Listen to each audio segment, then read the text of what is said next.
आज हम शुरू करेंगे कक्षा 6 की विज्ञान यानी कि जिज्ञासा। विज्ञान का नाम ही बदल कर रख दिया है जिज्ञासा।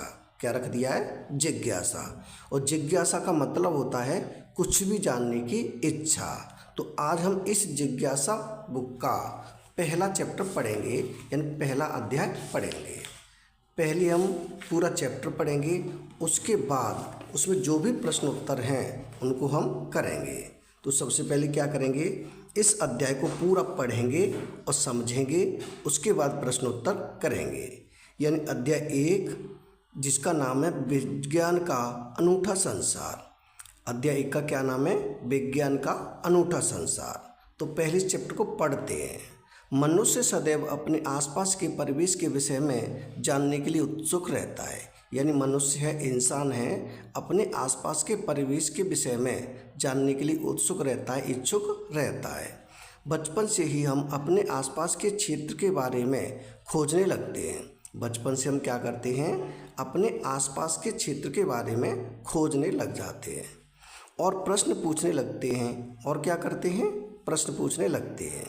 विद्यालय के प्रारंभिक स्तर में पढ़ते हुए क्या आप अपने आसपास के परिवेश के विषय में पता लगाकर और खोज कर आनंदित हुए? यानी कि जब प्रारंभिक स्तर था, विद्यालय का प्रारंभिक स्तर, यानी कि जब बचपन में ही जब हम विद्यालय जाते थे, उस टाइम कुछ प्रश्नों का पता लगाकर आप आनंदित हुए हैं। मध्य स्तर में भी हम अपने आसपास के इस सुंदर विश्व को जानने और समझने की रोचक यात्रा की ओर अग्रसर होते रहेंगे। यानी कि मध्य स्तर में भी हम क्या करेंगे? इसको आगे समझने के लिए अग्रसर होते रहेंगे, बढ़ते रहेंगे। और इसके लिए हमारे पास एक नया विषय है। इसके लिए हमारे पास क्या है? एक नया विषय है जिसका नाम है विज्ञान।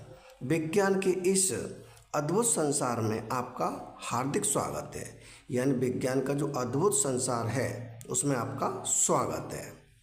विज्ञान देखने, सोचने, समझने और कार्य करने का एक सशक्त माध्यम है। विज्ञान क्या है?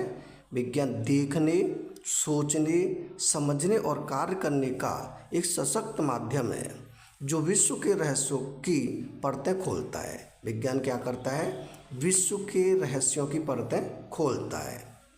आगे है, यह एक रोमांचक साहसिक कार्य की तरह है। ये क्या है? रोमांचक साहसिक कार्य की तरह है, जहाँ हम प्रश्न पूछते हैं। जहाँ पे क्या करते हैं? प्रश्न पूछते हैं, प्रकृति के विभिन्न आयाम खोजते हैं। और क्या करते हैं? प्रकृति के विभिन्न आयामों को खोजते हैं और यह समझने का प्रयास करते हैं कि ये सब आखिर होता कैसे है। और क्या प्रयास करते हैं? ये समझने का प्रयास करते हैं कि ये सारे जो काम हैं वो कैसे होते हैं, किस प्रकार से होते हैं। ये सब जानने के लिए सबसे महत्वपूर्ण है जिज्ञासा। ये सब जानने के लिए क्या महत्वपूर्ण है? जिज्ञासा महत्वपूर्ण है। यानी कुछ भी जानने की इच्छा, ये सबसे महत्वपूर्ण है। और इसी जिज्ञासा से इस पुस्तक का शीर्षक भी आया है। इसी जिज्ञासा से क्या है? इस पुस्तक का शीर्षक आया है। अध्ययन चाहे रेत के छोटे छोटे कणों का हो या बड़े बड़े पर्वतों का। अध्ययन किसका हो? या तो छोटे छोटे रेत के कणों का हो या फिर बड़े बड़े पर्वतों का हो। एक घास के तिनके का हो या फिर एक घास के तिनके का हो, या किसी विस्तृत जंगल का हो या फिर किसी विस्तृत जंगल का हो। यह हमें सदा ही नित्य नई चीज़ों के लिए प्रेरित एवं उत्साहित करता है। ये क्या करता है? हमें नई नई चीज़ें जानने के लिए प्रेरित करता है, उत्साहित करता है। क्या आपने कभी रात के आकाश में चमकते तारों को ध्यान से देखा? यानी कि जब रात को तारे चमकते हैं उनको आपने ध्यान से देखा है और ये सोचा कि ये तारे चमकते क्यों हैं? और कभी ये सोचा है कि ये तारे क्यों चमकते हैं?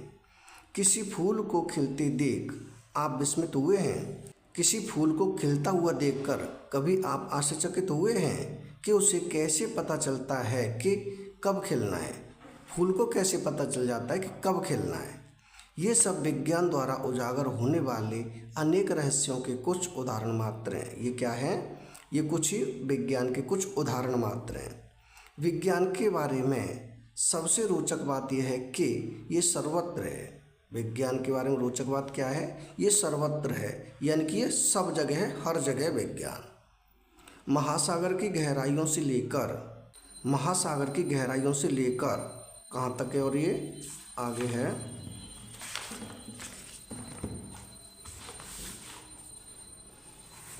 महासागरों की गहराइयों से लेकर अंतरिक्ष की व्यापकता तक। कहाँ तक है ये? महासागरों की गहराइयों से लेकर अंतरिक्ष की व्यापकता तक हर जगह विज्ञान ही है। और रसोई में पक रहे व्यंजनों से लेकर खेल के मैदान तक। और विज्ञान कहाँ तक है? रसोई में जो भोजन पक रहा होता है उसमें भी विज्ञान है, और खेल के मैदान में इसमें भी विज्ञान है। सबसे अभूतपूर्व खोज ऐसे ही अकल्पनीय स्थानों में हुई है। जैसे ये मरुस्थल है, ये मरुस्थल का चित्र है, ये समुद्र का चित्र है, और ये समुद्र के भीतर का दृश्य है ये, और है मंदाकिनी आकाशगंगा। इन हर जगह में क्या है? हर जगह विज्ञान है।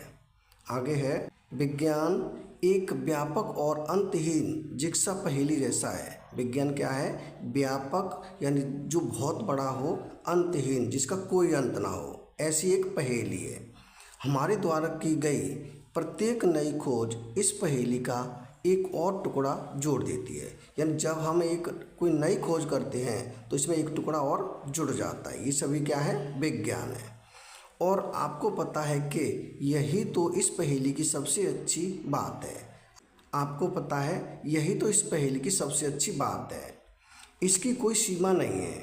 क्या है सबसे अच्छी बात? इसकी कोई सीमा नहीं है कि हम क्या क्या खोज सकते हैं। इसकी कोई सीमा नहीं कि हम क्या क्या खोज सकते हैं, क्योंकि ज्ञान का हर एक नया भाग नए प्रश्नों तथा खोज की ओर ले जाता है। क्योंकि ज्ञान का हर नया भाग नए प्रश्नों तथा खोजों की ओर ले जाता है। हम कभी कभी देखते हैं कि इस पहेली का एक और टुकड़ा गलत स्थान पर जोड़ दिया गया है। यानी कभी कभी पता चलता है कि इस पहेली का कोई गलत टुकड़ा गलत स्थान पर जोड़ दिया गया है। यानी इस पहेली का कोई भी टुकड़ा है वो गलत स्थान पर जोड़ दिया गया है, ये बाद में पता चलता है। और उसे वहाँ से दूसरे स्थान पर ले जाने की आवश्यकता है। और क्या है? उस स्थान से दूसरे स्थान पर यानी सही स्थान पर जोड़ने की आवश्यकता है। नई खोजें प्राय विश्व के बारे में हमारी समझ बढ़ाती है। नई खोज क्या करती है? विश्व के बारे में हमारी नई समझ बढ़ाती है। आगे है आप जैसे जैसे यह पुस्तक पढ़ेंगे, यानी आप जैसे जैसे इस पुस्तक को पढ़ेंगे आपके सामने अनेक रोचक विचार आएंगे। क्या होगा? रोचक विचार आएंगे, नए नए, यानी कि इंटरेस्टिंग विचार आएंगे। आप कई नए प्रयोग करेंगे। क्या करेंगे? आप कई नए प्रयोग करेंगे जो आपको विचार करने को प्रेरित करेंगे। वो क्या करेंगे? आपको विचार करने को प्रेरित करेंगे, यानी सोचने के लिए मजबूर करेंगे। और आप यह भी जानेंगे कि हमारे दैनिक जीवन में ये सब कैसे उपयोगी है। और ये भी जानेंगे कि हमारा जो दैनिक जीवन है, रोज़ का जीवन है, वो हमारे जीवन में किस प्रकार से उपयोगी है। अनुमान लगाइए कि जब हम नई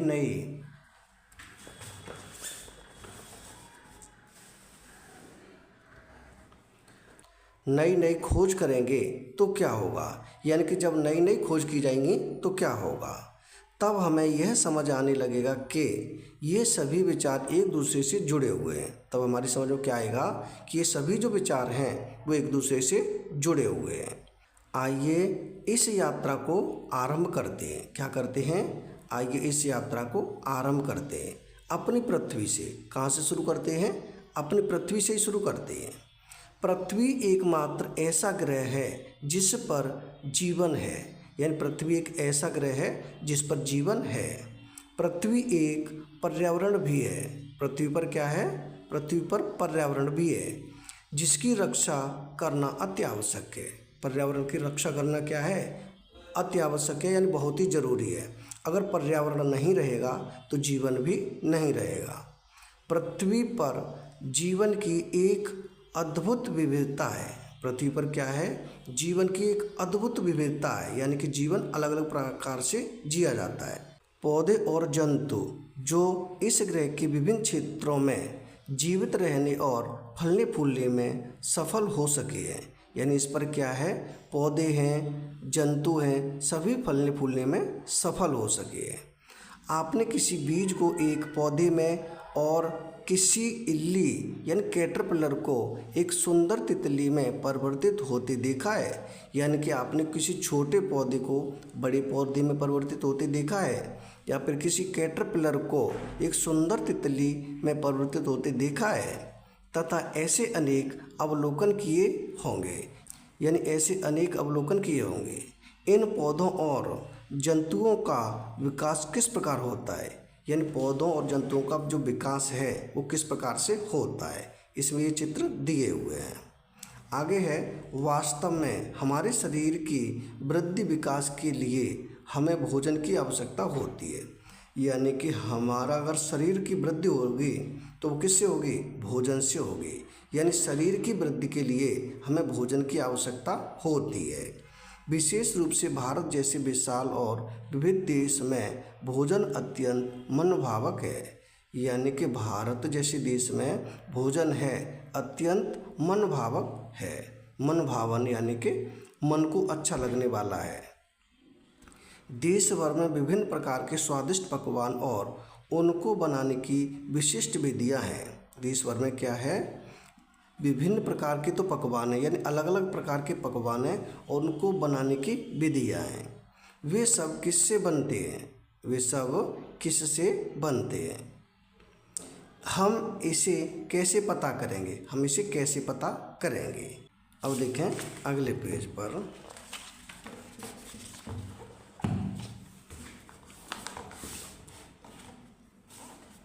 हमें जीवित रहने के लिए भोजन के साथ साथ जल की भी आवश्यकता होती है। यानी जीवित रहने के लिए हमें भोजन तो चाहिए, लेकिन भोजन के साथ साथ जल भी चाहिए, क्योंकि कहा जाता है जल ही जीवन है। अगर जल नहीं होगा तो जीवन भी नहीं होगा। जल एक अत्यंत आनंददायक पदार्थ है। जल क्या है, जल एक अत्यंत आनंददायक पदार्थ है।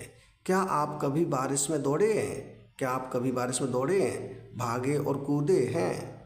क्या आपने कभी सोचा है कि बारिश क्यों और कैसे होती है, ये कभी सोचा है कि बारिश क्यों और कैसे होती है।